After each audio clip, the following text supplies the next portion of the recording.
त्याचं एक्झाम्पल देताना समजा फरक कसा पडतो. श्रीमान योगी लिहित असताना रणजित देसाईंनी नरहर कुरुंदकरांना त्याच्या प्रस्तावनेसाठी आणि त्याच्यातलं एक वाक्य मला वाक्य आवडलंय वापरलं की शिवाजी महाराजांना तुम्ही, मी सॉरी इंटरप्ट करते, पण मला ते वाक्य फार आवडलं की कशाला त्यांना देवत्वाला नेऊन बसवताय तुम्ही, त्यामुळे त्याच्यातला माणूस तुम्ही ओळखत नाहीये, तो खरं तर तुम्हाला ओळखण्याची आजची काळाची गरज आहे. ही इतकं सुंदर आणि समर्पक वाक्य आहे की आज हे प्रत्येकाने खरं तर जाणून घ्यायला हवं की आपण जे छत्रपती नाही म्हटलं म्हणून जो वाद करतो त्यापेक्षा शिवाजी महाराजांमधला माणूस जर आपण जाणून घेतला तर आपल्याला खरं काळाची गरज ती आहे, आपली खरी लढाई आहे ऍक्च्युली. तर कादंबरीमध्ये त्यांनी जेव्हा नरहर कुरुंदकरांना प्रस्तावनेसाठी पत्र लिहिलं होतं तर त्याच्यात त्यांनी जो उल्लेख केला होता की मी शिवचरित्र लिहिताना कथा, आख्यायिका, लोकप्रिय दंतकथा, इतिहास सारच घेणार आहे. याचा अर्थ ते सारं घेणार असेल तर मग जर त्या कादंबरीमध्ये जर लोकप्रिय दंतकथा, आख्यायिका ह्या पण जर ऍड झाल्यात तर मग ह्या ऍड झाल्यानंतर मग त्यांना मिळालेली तलवार ती भवानी तलवार बनते. मग भवानी तलवार, तिचं नाव आधी भवानी तलवार बनतं. पुढचा कडक प्रकार म्हणजे भवानी देवीने रात्री दृष्टांत देऊन त्यांना स्वतः दिली. त्याचा पुढचा प्रकार की ह्या तलवारीने तुम्ही दुष्टांचा संहार करा असा आदेश दिला. मग हे प्रकार हळूहळू वाढ. मग त्याच्यामुळे काय होतं की कादंबरीतनं आणि ऍक्च्युअल इतिहासामध्ये मोठ्या प्रमाणात फरक पडतो. त्यामुळे कादंबरीकाराला हे भान असलं पाहिजे की आपण त्याच्यातला जो काही तफावत आहे ती कमीत कमी असावी. काय कलात्मकता त्यांनी केली पाहिजे, कारण त्याशिवाय योग्य प्रकारे चरित्र पोचत पण नाही. सामान्य माणसाला समजून सांगण्याकरता कलात्मकतेची, सृजनशीलतेची गरज असते. परंतु ती जर अजेंडा घेऊन जर ते काम केलं गेलं, मी आधी ठरवणार की शिवाजी मला काय पोर्ट्रे करायचे आहेत महाराज, आणि नंतर मी लिखाणाला सुरुवात करणार, तर मग त्याची अडचण निर्माण होऊ शकते. तर त्या श्रीमान योगीमध्ये समर्थ रामदासांची शिवाजी महाराजांची 5-6 वेळा भेट झालेली दाखवलेली. इव्हन नुसती नाही दाखवलेली की ज्या वेळेला छत्रपती संभाजी महाराज हे युवराज असताना दिलेर खानाकडे ते त्यांना सामील झाले, याच्याविषयी पण आपल्याकडे ते का झाले याच्याविषयी आपल्याकडे ऑफिशियल जास्ती माहिती नाहीये. पुन्हा त्याच्याविषयी थेरीज आहेत. पण त्यावेळेला तुम्ही असं बघू शकता की औरंगजेबाचा शहजादा अकबर सुद्धा राजपुतांकडे जाऊन मिळाला होता. म्हणजे युवराज जे काही असतात ते थोडं राजपदावरती असल्यानंतर बऱ्याचदा इतिहासामध्ये असं दिसतं की आपल्याला ते अशा पद्धतीचं वर्तन आपल्याला दिसतं.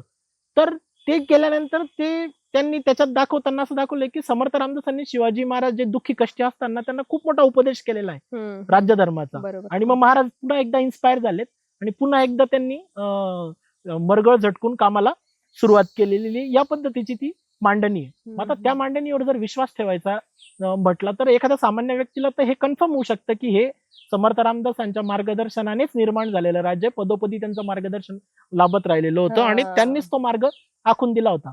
पण मग इतिहासामध्ये पाहताना आपल्याला तसा आपल्याला उद्देश सापडत नाही. इव्हन नरहर कुरुंदकरांनी त्या प्रस्तावनेमध्ये म्हणताना एक दाखला पण दिला होता की काही नंतरच्या काळातल्या रामदासी बखरी, ज्याला आपण बखर म्हणतो, तर त्या इतक्या अलंकारिक असतात, तर त्यात पण त्या काही समकालीन असल्या तर ठीक पण आहे थोड्या, तर नंतरच्या काळामधल्या त्याच्यामध्ये अत्यंत काय म्हणतो आपण त्याला अनैतिहासिक बाबी या अलंकारिक पद्धतीने सांगितल्या. तर त्याच्यात पण एक स्टोरी अशी की समर्थ रामदासांनी शिवाजी महाराजांची एकदा परीक्षा पाळण्यासाठी त्यांना आपली एक स्त्री शृंगारून पाठवायला सांगितली आणि महाराज पण एवढे स्वामी भक्त की त्यांनी पण एक आपली स्त्री शृंगारून पाठवली. मग महाराज समर्थ रामदासांनी त्यांच्या भक्तीने खुश होऊन तिला पुन्हा एकदा मानाने परत पाठवणी केली. आता अशी कहाणी सांगणारा तर एक मूर्ख, विश्वास ठेवणारे त्याच्यापेक्षा शतपट मूर्ख, असं नरहर कुरुंदकरांनी त्याच्यामध्ये मेन्शन केले. याच्यामुळे आपण जे राज ठाकरे साहेबांनी सांगितलं की आपण एका प्रचंड शूर व्यक्तीच्या शौर्याला कमतरता आणतो आणि एका प्रचंड विद्वान व्यक्तीच्या विद्वत्तेला पण कमतरता आणतो. मला एक आणखीन जाणून घ्यायचंय, म्हणजे आपण महाराजांना श्रीमंत योगी म्हणतो. आता श्रीमंत आणि योगी हे दोन्ही शब्द वेगवेगळे आहेत, वेगवेगळा अर्थ आहे त्यांचा, विरोधाभासी शब्द आहेत. आणि योगी या शब्दाचा एक अर्थ असाही होतो की स्पिरिच्युअल, अध्यात्माशी जोडला जातो. महाराजांचं अध्यात्माशी एकंदरीत किती कनेक्शन होतं याबद्दल काही लिहिलं गेलंय का कुठे?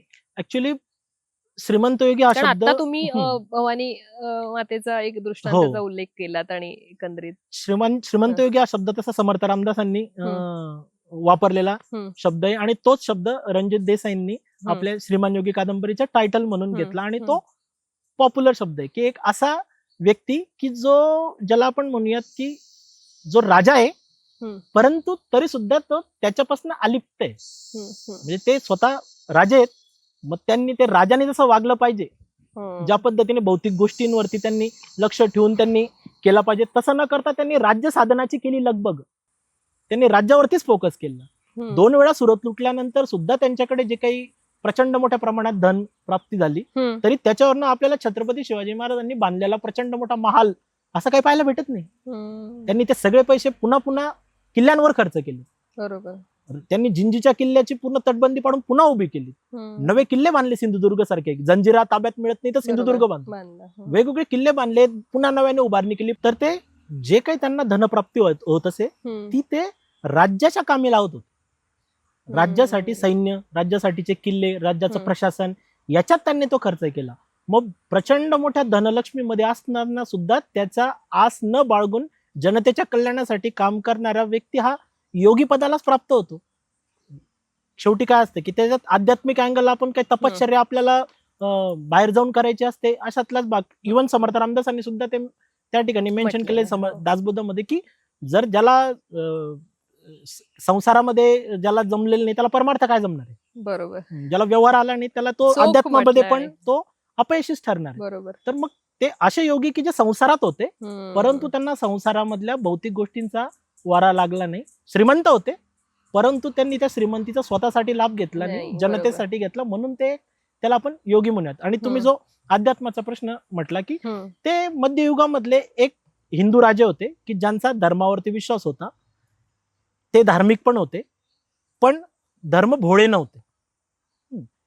त्यांनी वेगवेगळ्या आपल्याला उदाहरणं आपल्याला सापडतात. त्यांनी जी काही बेसिक जी कन्सेप्टच मांडली की हे राज्य कोणाचं आहे, श्रींचं राज्य आहे. स्वराज्यामध्ये त्यांनी सांगितलं की हे कोणाचं राज्य, श्रींचं राज्य. वास्तविक शिवाजी महाराजांना राज्याभिषेकाची काही गरज नव्हती, ते जनतेच्या मनात होते. बरोबर. तरी सुद्धा त्यांनी राज्याभिषेक का केला, कारण ते तुम्हाला दाखवते की ही गादी असणार आहे इथनं पुढे. बरोबर. तुम्हाला लढायचंय ह्या एका कॉन्सेप्टसाठी, या सिम्बॉलसाठी. माणसं येतील जातील, ही किती जबरदस्त कन्सेप्ट की त्यांनी ती गादी तयार केली. मग नंतर जनता याच्यासाठी लढली, गादीसाठी, आणि जवळपास 27 वर्ष लढली.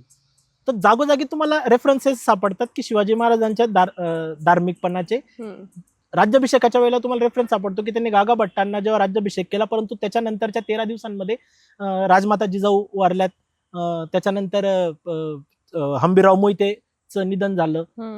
त्यांच्या एक पत्नींपैकी एक पत्नी वारल्यात. मग म्हणजे एक राणी वारल्यात. मग त्याच्यामुळे काय झालं की एक निश्चलपुरी गोसावी होते, त्यांनी येऊन सांगितलं की जो गागा भट्टांनी केला त्याच्यामुळे थोडे दोष राहिलेत, मग आपल्याला परत एकदा करावं लागेल.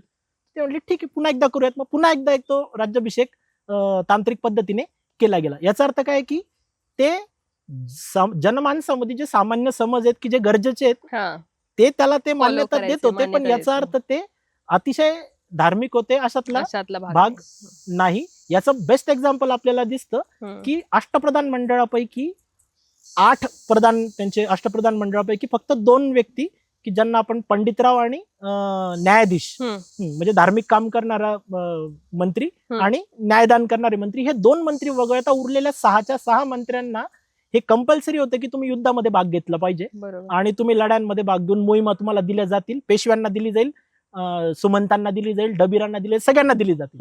आपल्याला लक्षात येईल की मोरोपंत पिंगळे आणि अण्णाजी दत्तो यांनी खूप मोहिमा केलेल्या आहेत. आता वास्तविक हे दोघं ब्राह्मण आणि त्याच्यामध्ये त्यांनी बरेच पराक्रम गाजवलेत.